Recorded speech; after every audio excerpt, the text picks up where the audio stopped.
हमारी संस्कृति, हमारे संस्कार सदा रहें हमारे साथ। सब्सक्राइब करें तिलक।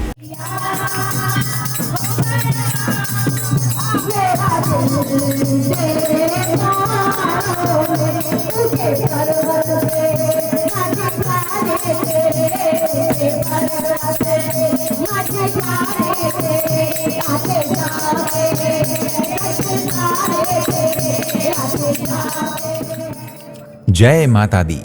आप सभी का हमारे कार्यक्रम दर्शन में हार्दिक अभिनंदन। भारत के उत्तर प्रदेश राज्य का एक जिला और नगर है मथुरा, जो भगवान श्री कृष्ण की जन्मस्थली होने का गौरव रखता है। धार्मिक कारणों से प्रत्येक एकादशी और अक्षय नवमी को मथुरा की परिक्रमा श्रद्धालुओं द्वारा की जाती है। गरुड़ पुराण के अनुसार भारतवर्ष की धार्मिक महत्व वाली 7 पुरियों में से एक पुरी मथुरा को बताया गया है। गर्ग संहिता में मथुरा को मोक्षदायिनी नगरी बताया गया है। यहाँ की होली विश्व प्रसिद्ध है, जिसके कारण इस उत्सव में शामिल होने के लिए संसार भर से कृष्ण भक्त मथुरा पधारते हैं। ब्रज नगरी मथुरा की गली गली श्री कृष्ण की लीलाओं के किस्सों से रंगी हुई है। यहाँ अनेक ऐसे प्राचीन मंदिर हैं जो श्री कृष्ण की लीलाओं के साक्षी रहे हैं। ऐसा ही एक मंदिर है कंकाली माता मंदिर, जिसे हमने आज का हमारा कार्यक्रम समर्पित किया है। तो आइए दर्शन करते हैं इस प्राचीन कंकाली माता मंदिर के। भगवान श्री कृष्ण के जन्म से संबंधित है।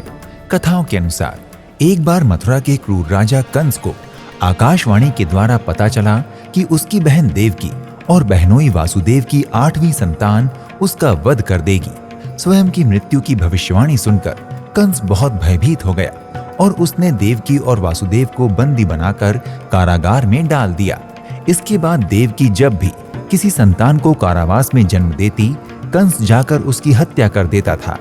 इस प्रकार कंस ने एक एक करके देवकी की 7 संतानों का वध कर दिया। लेकिन जब 8वीं संतान के रूप में श्री कृष्ण ने देवकी की कोख से जन्म लिया, तब चमत्कारी ढंग से पहरेदार सो गए और कारावास के दरवाजे खुल गए। अवसर देखकर वासुदेव श्री कृष्ण को गोकुल छोड़ आए और वहां से यशोदा की नवजात पुत्री को, जो वास्तव में योग माया थी, अपने साथ ले आए और श्री कृष्ण के स्थान पर सुला दिया। सवेरे जैसे ही कंस को देवकी की 8वीं संतान के बारे में पता चला, तो वो उसकी हत्या करने के लिए कारावास में आ पहुंचा। उसने बाल स्वरूपा योग माया को देवकी से छीनकर धरती पर पटकने के लिए उठा लिया, किंतु योग माया कंस के हाथ से छूट गई और उन्होंने आकाशवाणी द्वारा कंस को बताया कि उसका वध करने वाला तो पहले ही जन्म ले चुका है।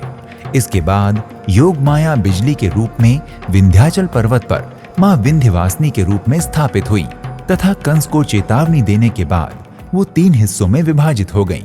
माता के वही 3 हिस्से तीनों विग्रहों के रूप में कंकाली माता मंदिर में विराजमान हैं। माता यहाँ अष्टभुजा रूप में शेर पर विराजमान होकर दर्शन देती हैं। मथुरा तक आने के लिए आप किसी भी विकल्प का चयन अपनी सुविधा अनुसार कर सकते हैं। यद्यपि मथुरा में यहाँ का अपना हवाई अड्डा नहीं है, इसलिए यदि आप हवाई मार्ग से आ रहे हैं तो आपको देश के किसी भी मुख्य शहर से दिल्ली या आगरा के हवाई अड्डे तक ही फ्लाइट मिलेगी। फिर आप बस या टैक्सी द्वारा मंदिर की यात्रा कर सकते हैं। आगरा एयरपोर्ट से मथुरा मात्र 58 किलोमीटर की दूरी पर है। रेल मार्ग को प्राथमिकता देने वालों के लिए बता दें कि देश के किसी भी बड़े शहर से मथुरा जंक्शन के लिए बड़ी ही सुगमता से ट्रेनें उपलब्ध हो जाती हैं। आगरा से मथुरा तक के लिए लोकल ट्रेनें भी चलती हैं और यदि आप सड़क मार्ग की यात्रा पसंद करते हैं तो भी आप सरलता से मथुरा तक आ सकते हैं। यूपी के अनेक शहरों के अलावा दिल्ली, आगरा, जयपुर, कोलकाता जैसे अनेक शहरों से डायरेक्ट बसें मथुरा के लिए चलती हैं। आप निजी वाहन द्वारा भी मंदिर की यात्रा कर सकते हैं। भक्तों, यदि आप कंकाली देवी मंदिर मथुरा की यात्रा करने की योजना बना रहे हैं तो शीघ्र ही अपनी यात्रा का श्री गणेश करें और माता श्री कंकाली देवी की कृपा से अपनी मनोकामनाओं को पूर्ण करें। अगले एपिसोड में आपसे एक और धाम की यात्रा पर फिर से भेंट होगी। प्रणाम। जय माता दी। इति शुभम।